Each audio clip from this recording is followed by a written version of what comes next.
Hi, I'm Rachel, and this is my Friday Reads video for May 31st, 2019. Well, true to my word that I talked about last week, I was able to get a lot of reading done over the long weekend, so that's very exciting. I have a lot to talk about. I was able to finish the short story collection New York 1, Tel Aviv 0 by Shelly Oria. Pretty much my feelings from last week didn't really change. I liked the longer stories. They worked for me. Not so much the shorter ones. There was one magical realist story, which surprisingly I didn't dislike as much as I thought. In fact, I kind of liked parts of it. It was called The Beginning of a Plan, and it involved the main character having the ability to stop time. Which, you know, that world building is like thin as paper, the way she's described it. But with the setup between the character and her lover, there was an interesting metaphor in that about relationships and personal desire. So I like that part.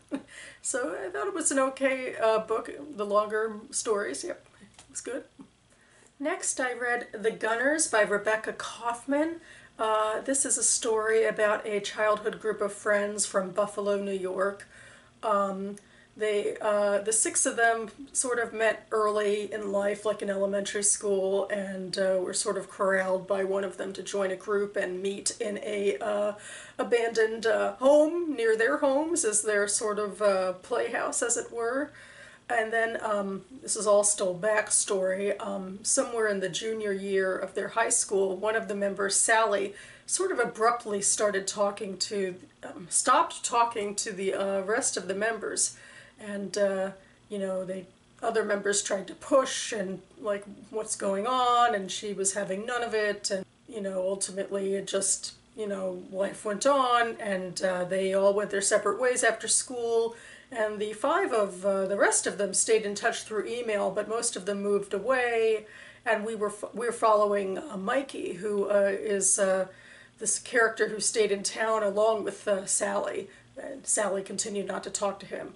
But anyway, we get like a brief synopsis that Mikey's life hasn't changed much. He sort of joined a Walmart or something right after school, and, you know, got some managerial promotions and lives alone with his cat, and, you know, doesn't really have any real relationships, and, you know, life is just kind of continuing in this fashion until Sally commits suicide, you know, when they're in their 30s, and then ultimately the rest of the friends decide that they're going to go to the funeral and meet up with one another.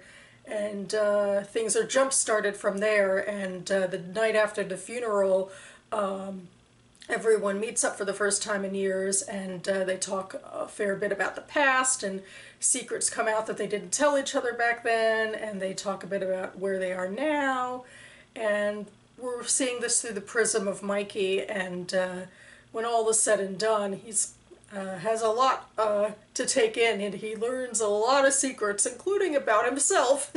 And ultimately it's a story about revived friendship and platonic love of relationships, which was quite moving.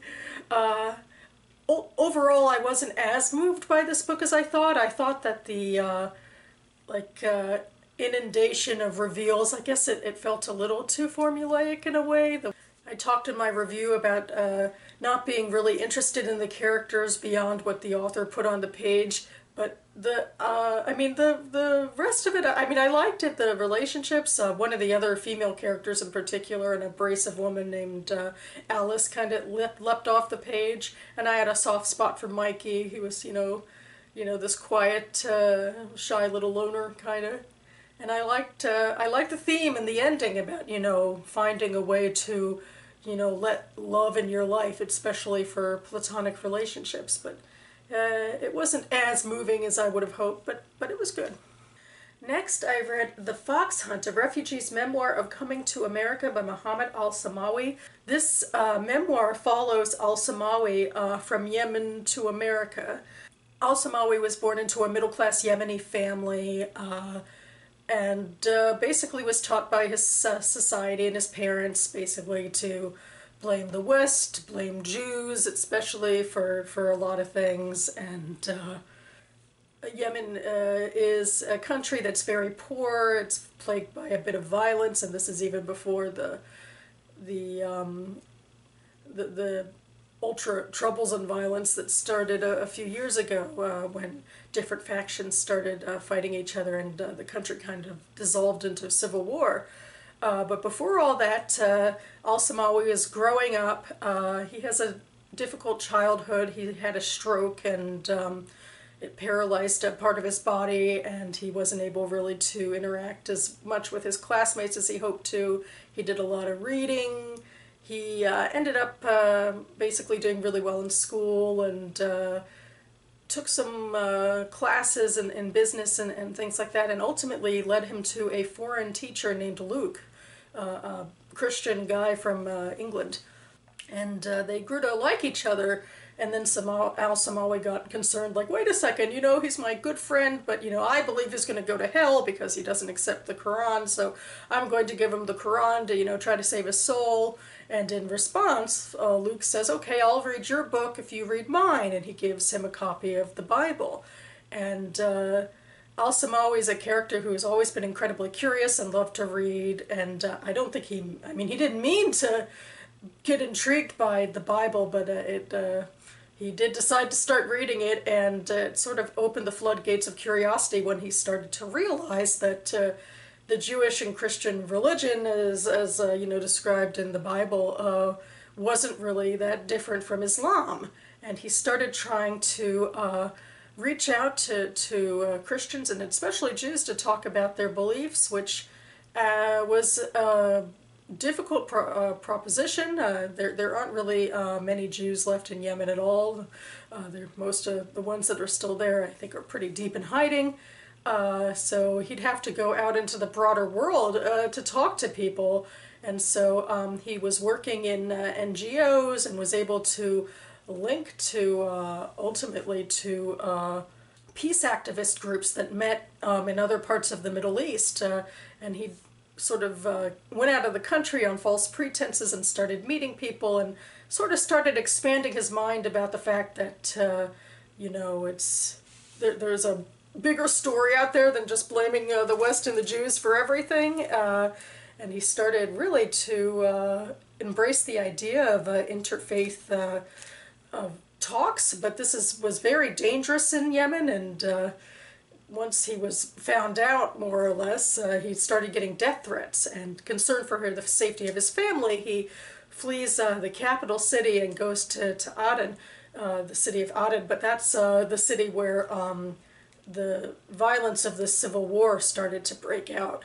And so he was holed up in this war zone that everything was falling apart around him, but he had these international friends that actually he was able to reach out to, and the second part of the memoir turns into this thriller, basically, of desperate attempts to get him out of the country, and the ways that these rescue attempts would constantly go awry. It was very difficult to get people out of the country, even foreigners, let alone Yemeni citizens, but we followed things, you know, in breathtaking fashion about Al-Samawi surviving day by day, even as the country was, or at least the city at that point, was shutting down around him. He was living off of rationed food in his apartment, barely able to leave because of the guerrilla warfare.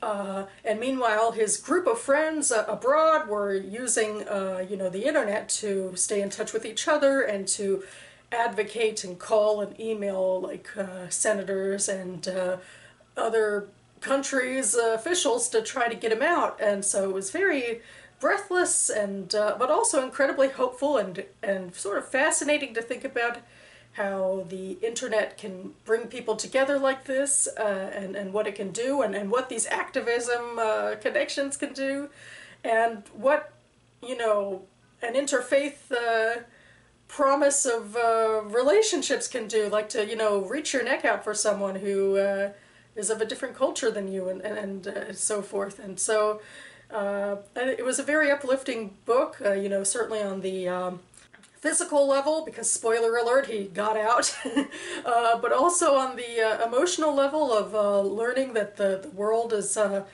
place of where people who are different can really come together and you know, try to make a better world together. And all Samawi for being one of the few lucky refugees who was able to get out of Yemen. He seems to be using his position in the United States to really be an advocate for peace and for dialogue and for education, because certainly another thing this book did in particular was to provide an education and as much as he could about particularly the factions in Yemen who are fighting each other and their connections to the broader geopolitical and religious and cultural realities. It was a nice little primer on that. Certainly not enough to learn about Yemen and these different factions, but he did a very nice job of sort of laying it down in a understandable fashion for a newbie. The next story I finished, I'm going to pop in here, I listened to it on audiobook, is Before Mars by Emma Newman, which is her third standalone novel in the Planetfall series. This is a science fiction series which, far from being hopeful, is actually rather dystopian in a way about the future, where she imagines our future is basically devolved into GovCorps that control the world and pretty much everyone in it. And we still have that backstory. We have the similar backstory to the other two stories. It's around the same time as After Atlas, where the Pathfinder mission that was in, we see the end game for that in the first book. The Pathfinder had, you know, eaten her seed and had her vision and took the best and brightest scientists to find God, and they're way gone, and the capsule is about to be opened, and if you had read After Atlas, you know how that'll end, basically, on Earth.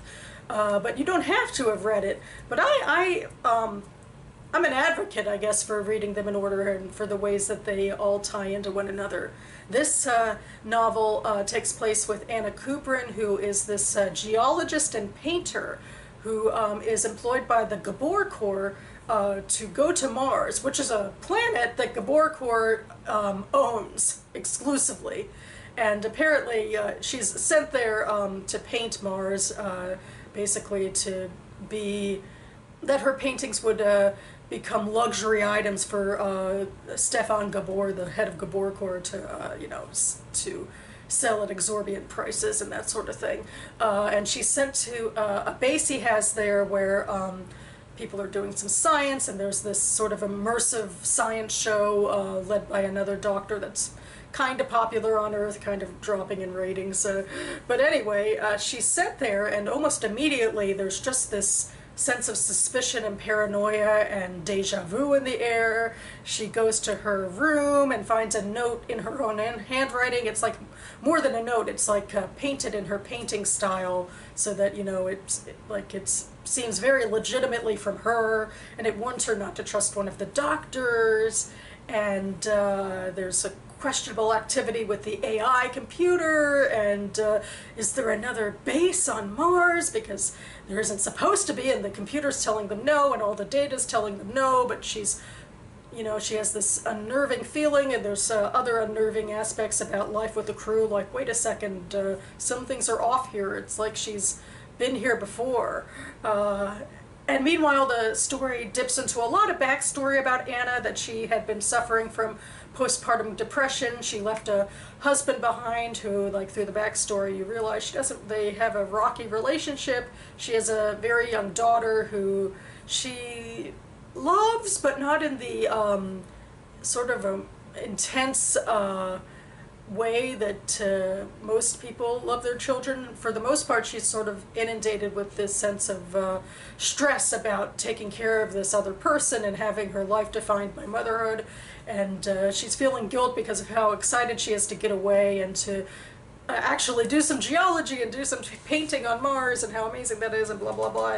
But that's basically interdispersed with this broader mystery about what's going on and what's being hidden from them. And It all sort of ties in, especially to After Atlas. The big mystery I could sort of guess based on the plot of the other story, but I didn't hold that against this. I thought that it made sense. I wanted the stories to fit in with one another because that's what world building is. To, like, if you have significant events on Earth that are happening, incredibly significant events on Earth and After Atlas to be happening, I wanted to actually interact with Before Mars if they exist in the same time period. So I like that part. But overall, I didn't like this story as much as the other two. But that's just to say that the first two stories blew me away, especially Planetfall. But After Atlas, I really, really enjoyed too. But this one didn't move me as much. I think the backstory was I don't know, it felt a little more clunky to me, the way that she interdispersed it with the main story. I think in a way Anna was more of a stereotypical hero. She had a smaller crew around her. She had sort of a hero's journey, person to find out everything sort of role. So those are some of my preliminary thoughts. I mean, I still really love this series, and I'm actually pretty hopeful about the final book, which is coming out this year. I think it'll be sort of a return to form, I think. I don't know. This is a very dark series, so I don't know how she'll stick the landing. Next, I am just about finished with Cottonmouths by Kelly J. Ford. I just have a couple of chapters left. This is a Gothic Southern novel, basically, about Emily Skinner. She has returned home in disgrace, basically, to her hometown, you know, a fictional little rural town in Arkansas.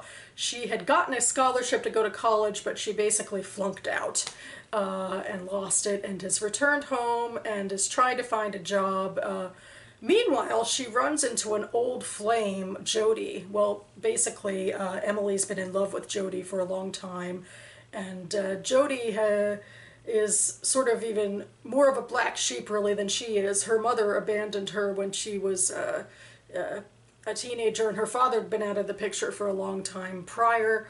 And now she's living on her grandparents' farm. They've passed away.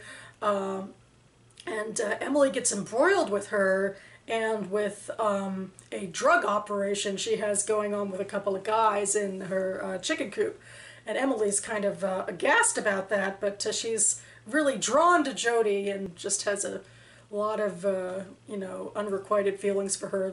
And Jody herself basically is using Emily, although she's, you know, not all bad. You know, she's in a really rough position. I should mention she also has a kid, and the father's also out of the picture. But then another character winds up dead, and so things get a little more complicated than that, and that plot is about to sort of boil over now that we're at the end of the book, about, you know, that sort of secret can't stay secret for long.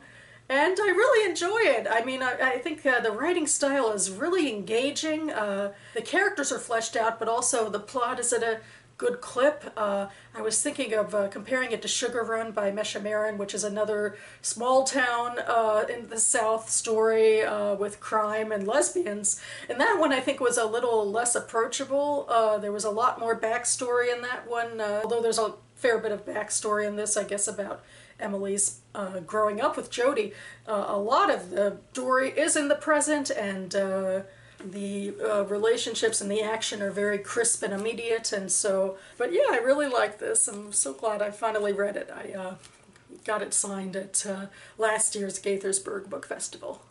And speaking of books I got at last year's Gaithersburg Book Festival, next on my docket is this book, The Cruel Prince by Holly Black. You'll notice this is an ARC. It doesn't even have the real cover, but I was able to get this for free as sort of a thank you gift for purchasing this book at the Politics and Prose tent. I mean, I'm expecting this to be all high stakes and soap opera-ish. I mean, I'm not expecting it to be that deep, although I think it'll be really fun and engaging. That's my hope for this.